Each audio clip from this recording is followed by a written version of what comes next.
Captain Jake Morrison looked out the window of his ship at the blue planet below. 3 years of space travel had brought him and his crew to this moment. They were the first humans to visit another world with intelligent life. The planet belonged to a race called the Centauri.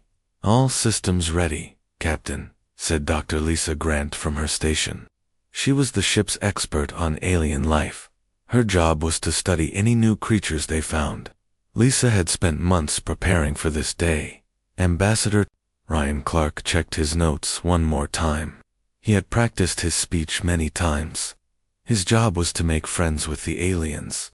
Earth's government had given him clear orders. Make peace, start trade, learn everything possible about these new neighbors. "Communications coming in," reported Ben Walsh. He was young but good at his job. The alien voices sounded like music, mixed with wind chimes. "They're speaking their language, but our computers are translating." "What are they saying?" Jake asked. "They welcome us. They want to meet. They sound excited," Ben replied. Jake felt relief wash over him. The journey had been long and dangerous. Many people on Earth thought this mission was too risky, but now it seemed worth it. The Centauri wanted to be friends. Sam Torres was busy at his controls. He guided the ship toward the landing spot the aliens had chosen. Sam had been flying ships for 15 years.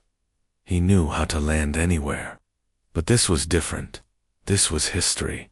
The ship touched down gently on a field of purple grass. Through the windows, they could see buildings that looked like they were made of crystal and light. The Centauri had built a beautiful city. Everyone ready? Jake asked his crew. Amy Rodriguez finished checking the ship's power systems. She was the engineer who kept everything running. "Ship is secure, Captain. All systems normal." Jake led his team down the ship's ramp. The air outside smelled like flowers and rain.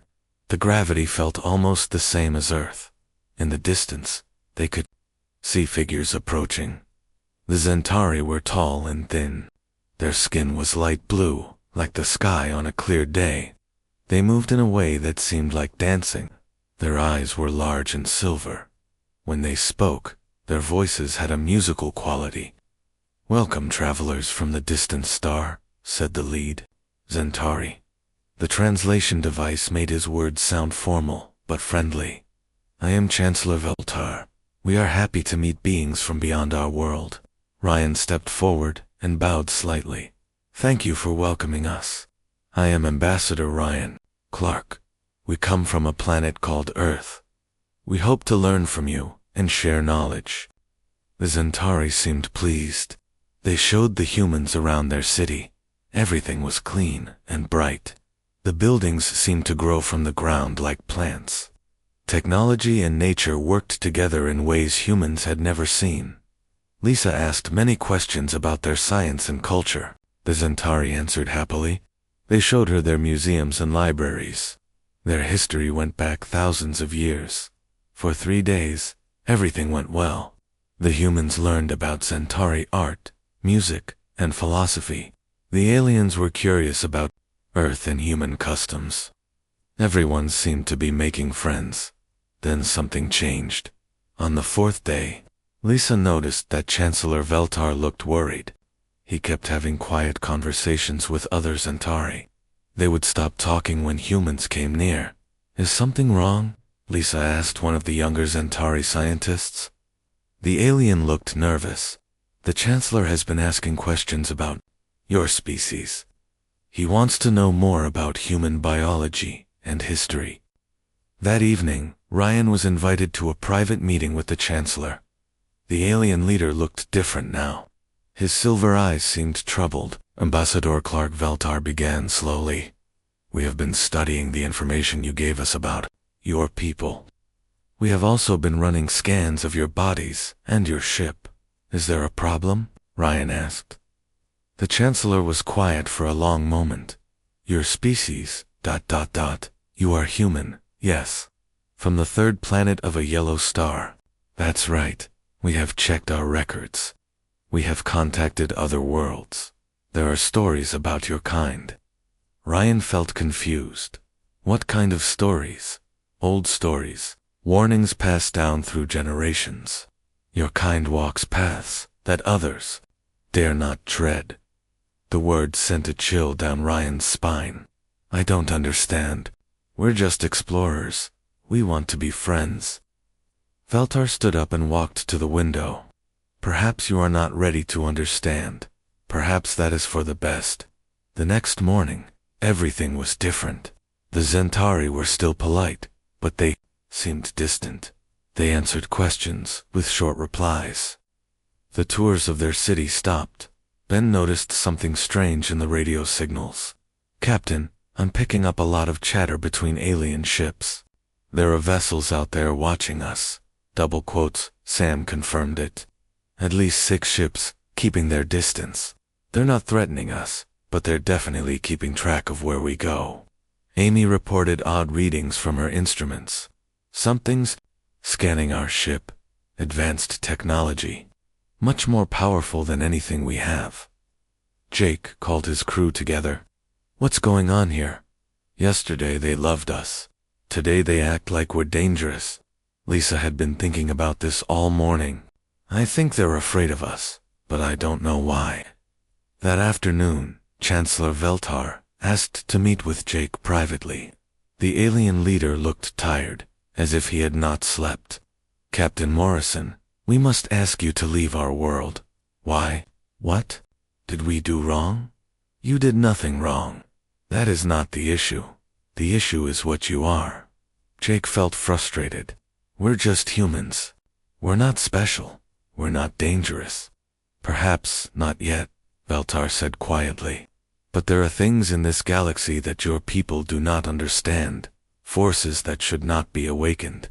You're talking in riddles, because some truths are too dangerous to speak clearly.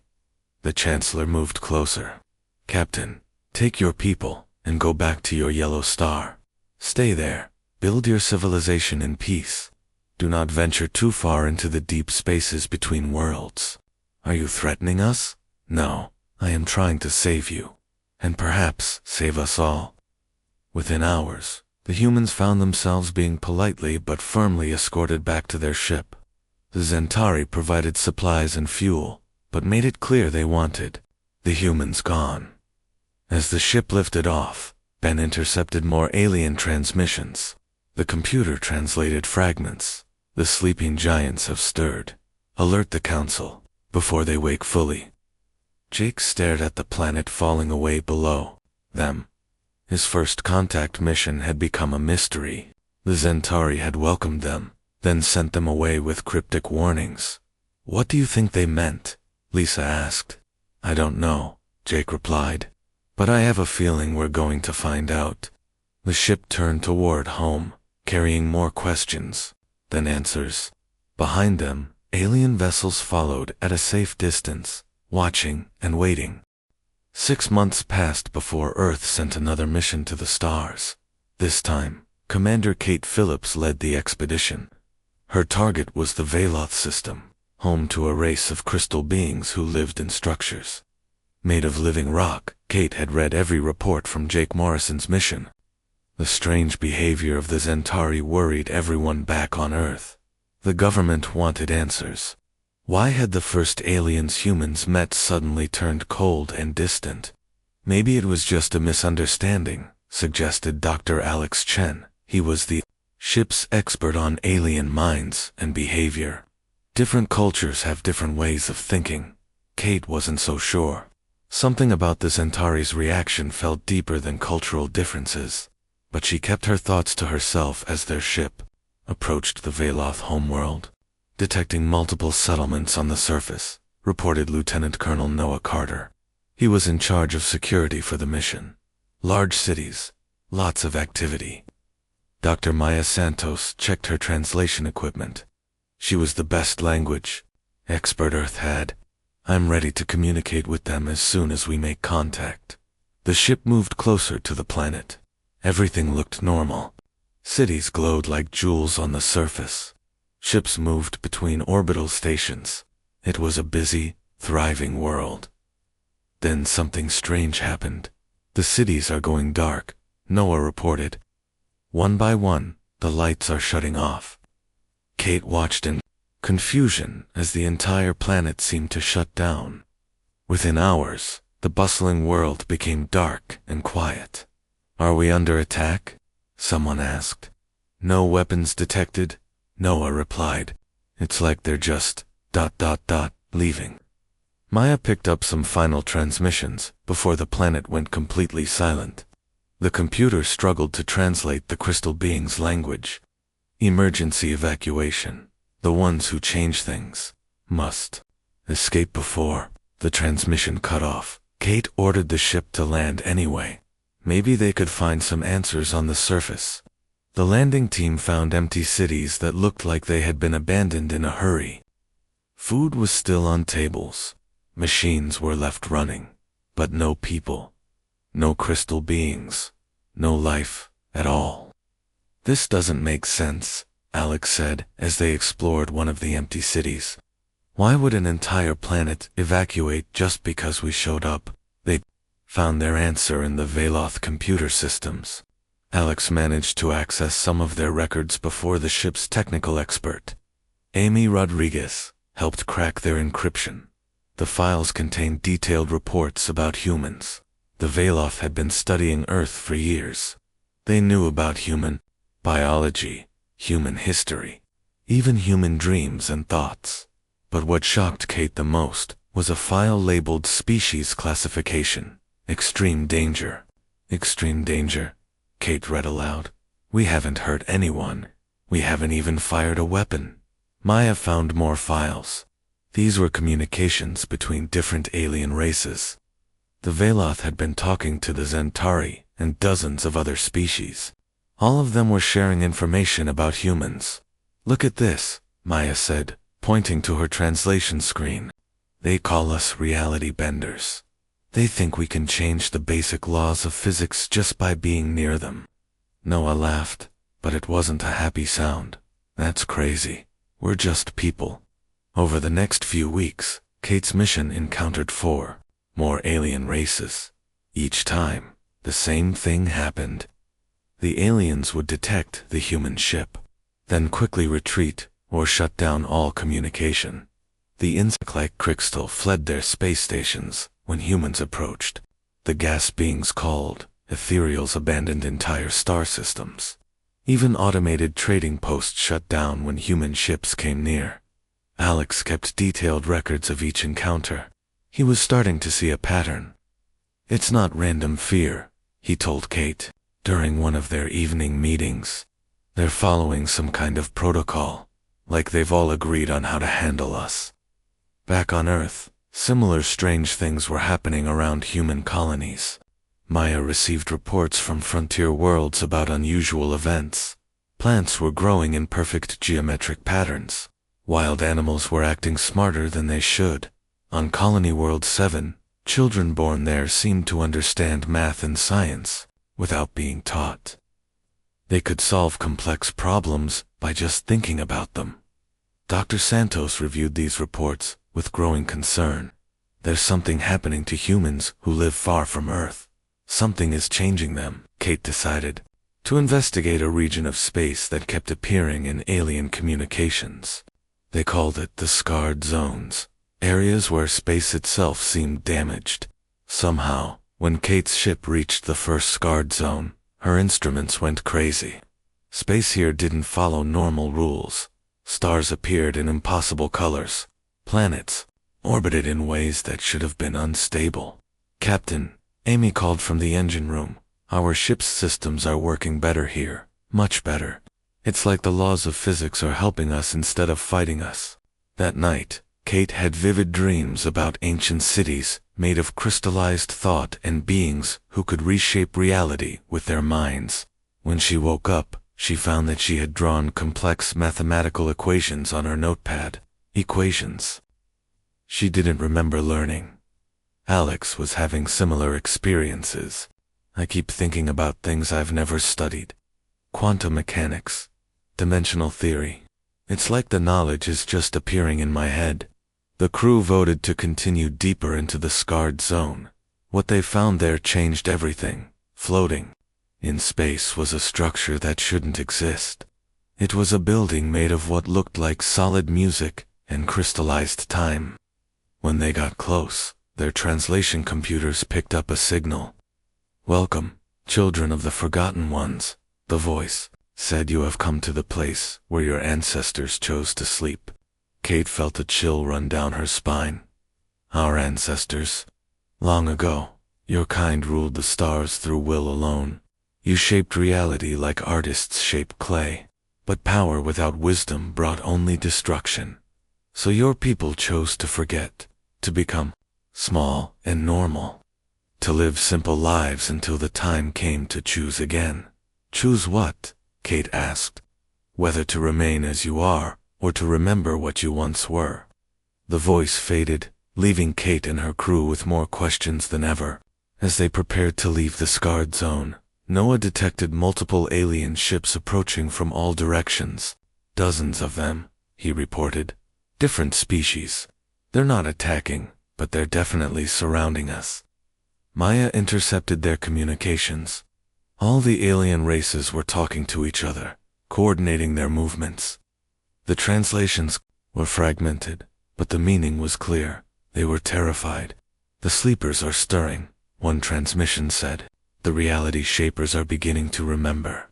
We must contain them before they wake fully." Kate realized that every alien race they had encountered was working together.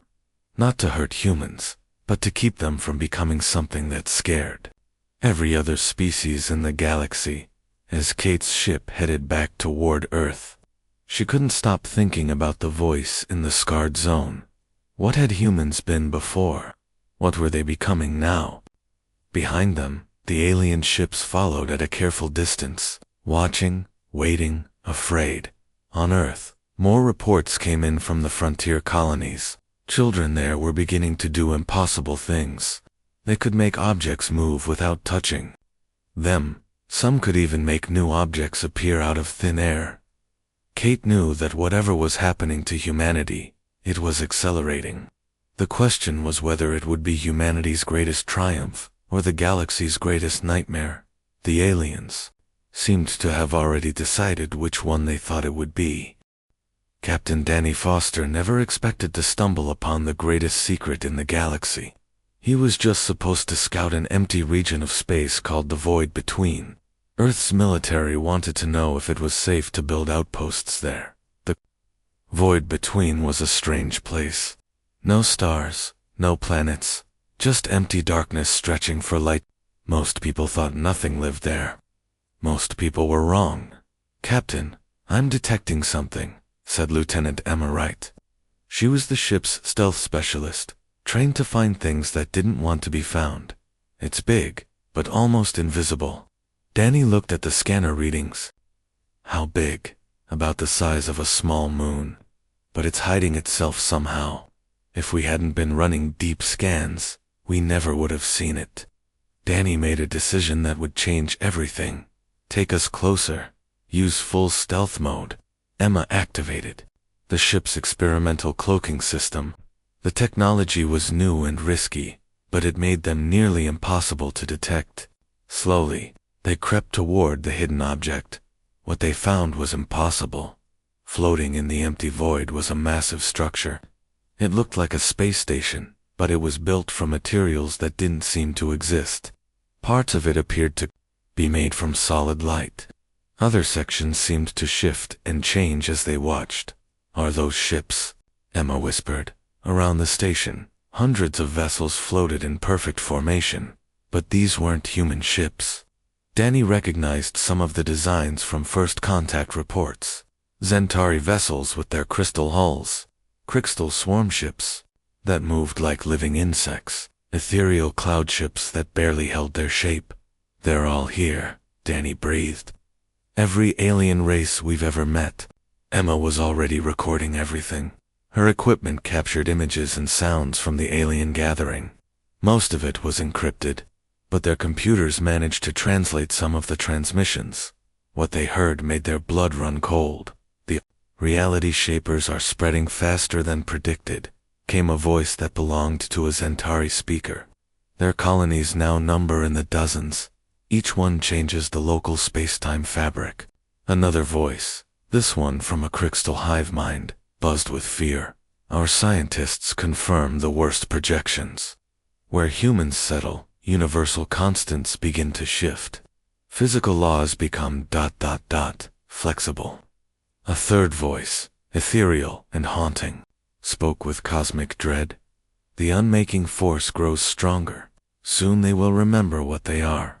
When that happens, our forms of consciousness may cease to exist. Danny felt sick. They were talking about humans like they were some kind of cosmic plague. How many species are part of this? Emma asked quietly. Danny counted the ships. Over 200, maybe more. Emma, I think every intelligent race in the galaxy is here. The meeting continued. Danny learned that the aliens called themselves the Council of Whispers. They had been watching humanity for years, documenting every human colony, every expansion into space. Show them the data from the frontier worlds, ordered a voice that seemed to come from everywhere at once. A holographic display appeared in space near the station. Danny and Emma watched in horror as the aliens shared their surveillance reports on human colonies. The data showed reality distortions spreading outward from every human settlement. Space itself was becoming more stable around humans, but it was also becoming more rigid. The flexible flowing physics that allowed some alien species to exist were being replaced by hard, mathematical constants. Look at Colony World 7, said a Zentari scientist. The children there have begun unconsciously manipulating quantum probability. They think they're just lucky, but they're actually changing the odds of reality itself. Another display showed human settlements where the local gravity was slightly different than it should be. Not enough for humans to notice, but enough to prove that human presence was changing fundamental forces. The worst part, continued the scientist, is that they don't know they're doing it. Their consciousness operates on levels they haven't discovered yet. They reshape reality through pure will, without even trying. Dr. Paul Martinez back on Earth would have been fascinated by the data the aliens had collected. They had been studying human brain patterns for decades. According to their research, human thoughts generated quantum signatures that should have been impossible. The aliens had discovered something that humans didn't know about themselves. Human observation didn't just passively witness reality, it actively shaped it. The stronger the human presence in an area, the more reality conformed to human expectations about how things should work. The ancient archives were correct, said an ethereal representative. They are the same species that once ruled through pure consciousness manipulation. The great forgetting suppressed their abilities, but proximity to certain cosmic phenomena is triggering a species-wide awakening. Emma's recording equipment captured more detailed discussions about something called the Source Archive. The aliens spoke of ruins in the dead zones of space, structures built by an ancient civilization that could reshape reality through thought alone. Carbon dating places the ruins at 50,000 years, reported a crystal analyst. Long before current human civilization. But the DNA traces found there match modern humans perfectly. Danny felt his worldview crumbling. According to the aliens, humans weren't just another species that had evolved on Earth. They were the descendants of cosmic entities that had once controlled the galaxy through pure mental power. The question, said the council's leader, is what we do now? Direct confrontation is impossible. Their unconscious defenses are too strong. Conventional weapons become less effective the closer we get to their settlements. Agent Chloe Barnes back on Earth would have been interested to know that aliens had actually tried to attack human colonies in the early days, but their weapons had mysteriously malfunctioned. Energy beams lost power.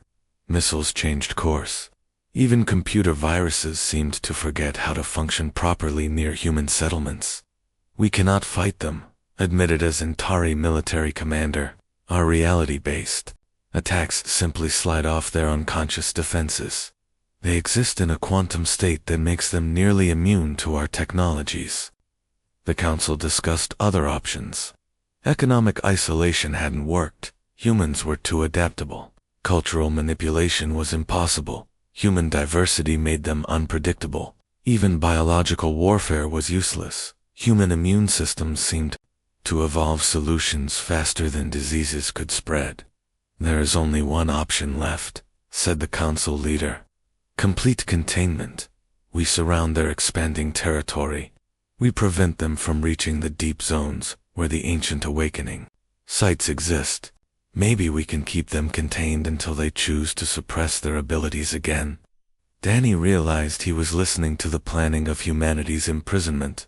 Every alien species in the galaxy was working together to build a cage around human space. What if they refuse to be contained? Asked a younger voice. Silence stretched across the void.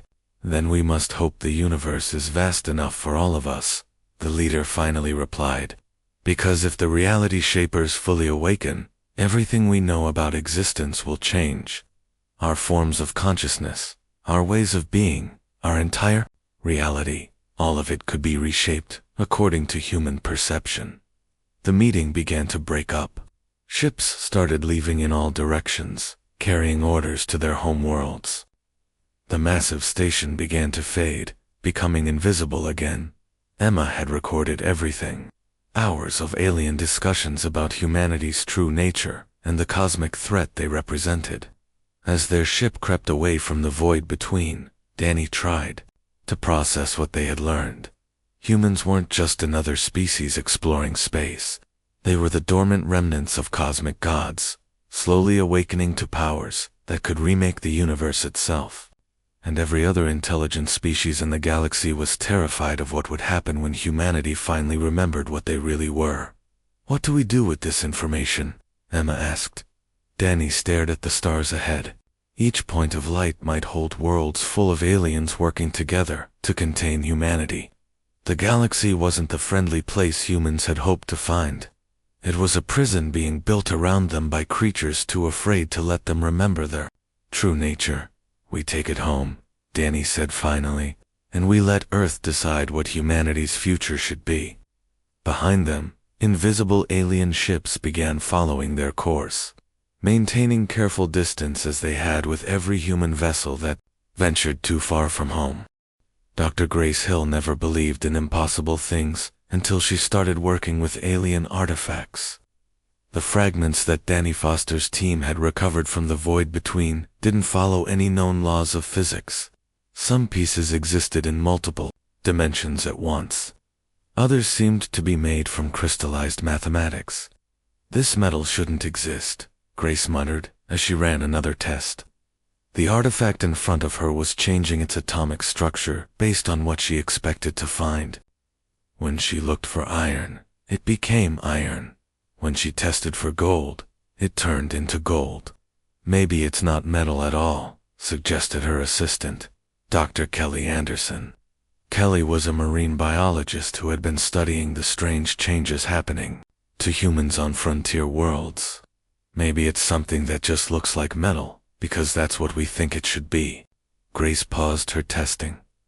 That's terrifying. If you're right, then this thing responds to human thoughts. It becomes whatever we unconsciously expect it to be.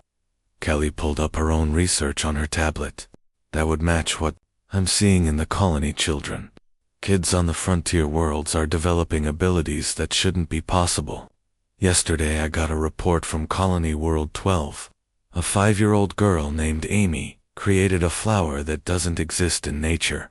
She just thought it would be pretty if flowers could sing. And now they have a whole garden of musical plants. Grace felt a chill run down her spine. Musical plants. That's not even the strangest part. The flowers are teaching themselves harmony.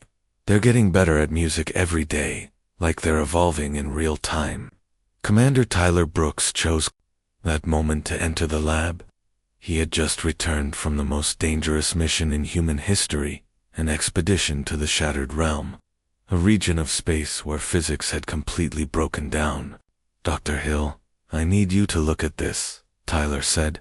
He was carrying a device that hurt to look at directly. It seemed to exist in too many dimensions at once. "Where did you get that?" Grace asked. "From something that called itself the Last Observer. It's an AI left behind by us, our ancestors." Grace sat down heavily. The evidence had been building for months, but hearing Tyler say it out loud made it real. "You found proof. More than proof. I found the truth, and it's worse than we thought." Tyler activated the device. The lab filled with holographic images that moved and shifted like living things. Ancient cities that defied geometry. Beings of pure energy, wearing human faces. Monuments that existed in multiple realities simultaneously. "This is what we used to be," Tyler explained. 50,000 years ago, humans weren't just intelligent. We were reality shapers. We could change the fundamental laws of physics just by thinking about them. The hologram showed humans creating planets by imagining them into existence. They built cities from crystallized thoughts. They traveled between dimensions as easily as walking through a door. "What happened to them?" Kelly asked. "They chose to give it up. The Last Observer showed me the records. Our ancestors realized that unlimited power without unlimited wisdom was dangerous. They were accidentally destroying entire species just by existing near them."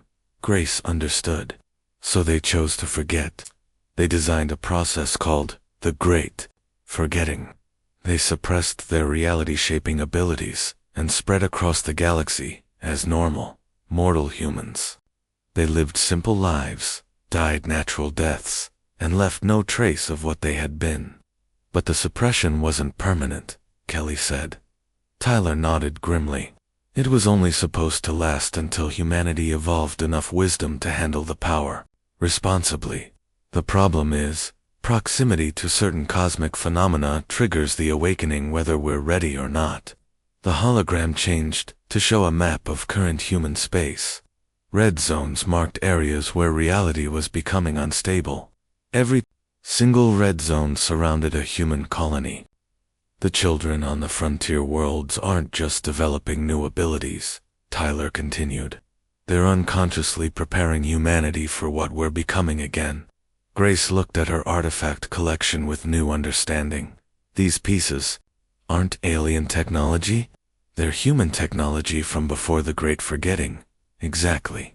And every time we handle them, every time we study them, we're remembering things we chose to forget."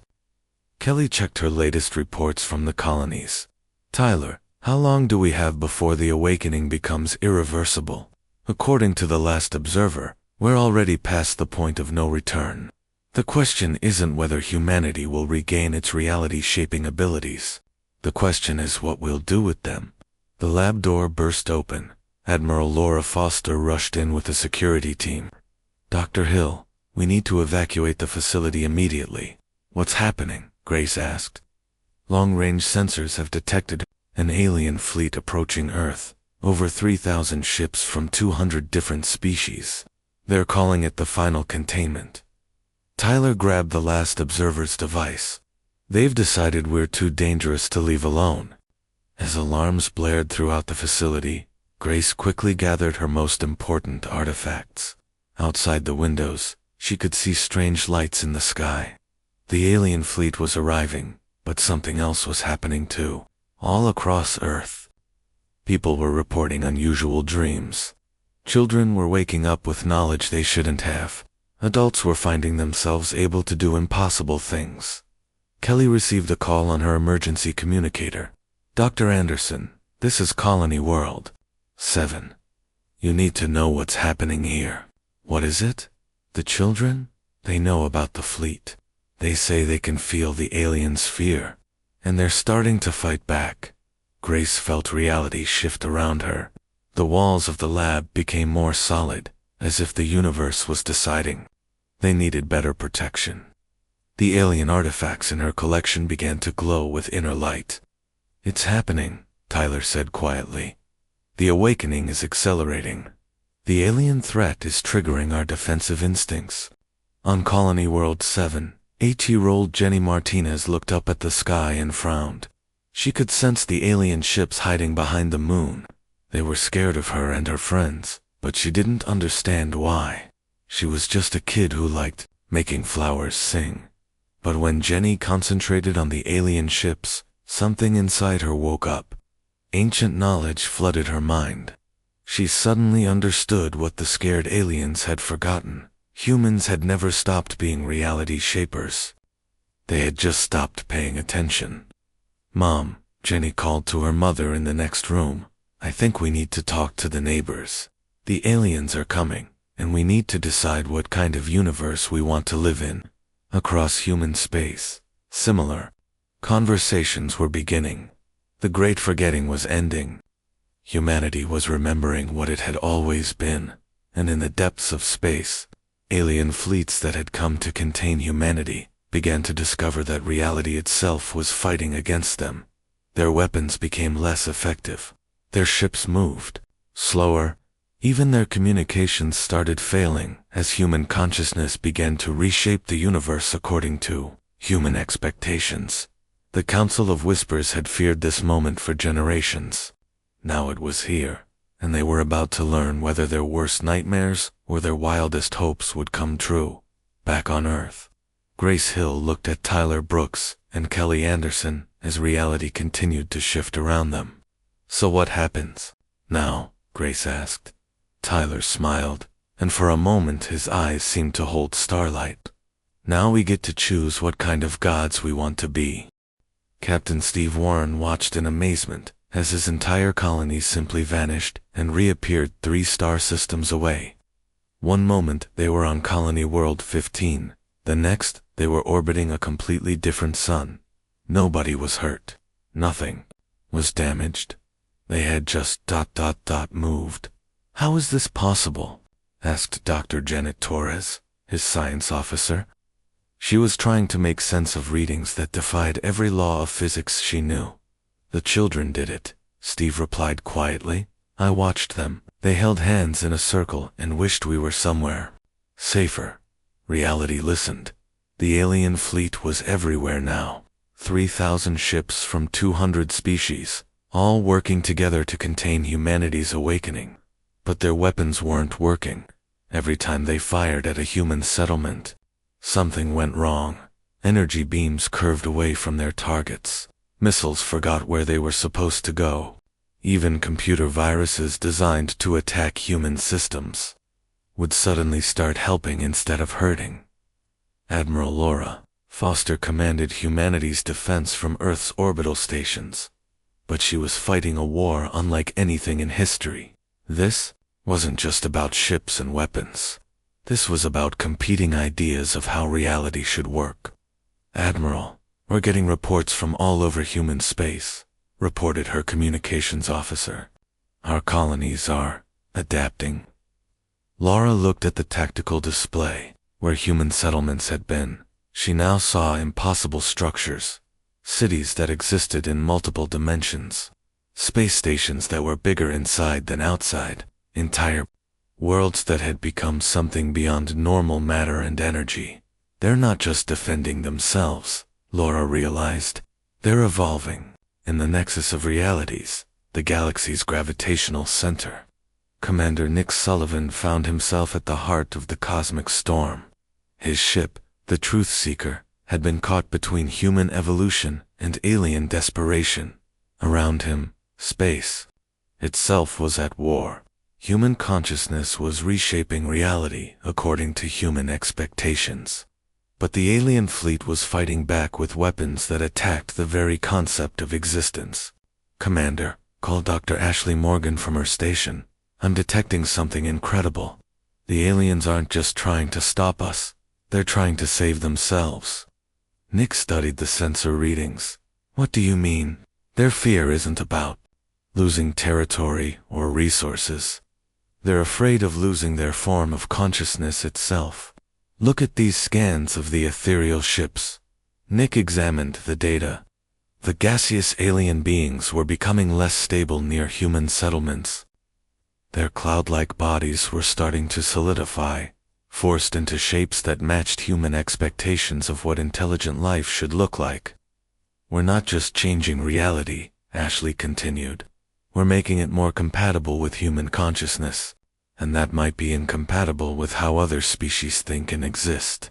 The battle reached its climax when young Jenny Martinez from Colony World 7 made contact with the alien fleet's commander. She didn't use radio or computers. She simply thought about talking to him, and suddenly they were sharing the same mental space. "Why are you trying to hurt us?" Jenny asked the alien leader, a being of pure energy that called itself the Prime Consciousness. "Because you will unmake us," the alien replied. "Your species reshapes reality to match your expectations. We exist in forms that your minds cannot accept. When you fully awaken, we will cease to be." Jenny considered this with the wisdom that was growing in all human children. "But we don't want to hurt you. We like that you're different. Your intentions do not matter. Your unconscious mind expects matter to be solid, energy to behave in specific ways, time to flow linearly. These expectations become reality around you. Our flexible forms of existence cannot survive in such a rigid universe." For a moment, Jenny felt the weight of cosmic responsibility. Humanity's awakening wasn't just about gaining power. It was about choosing what kind of universe would exist for everyone.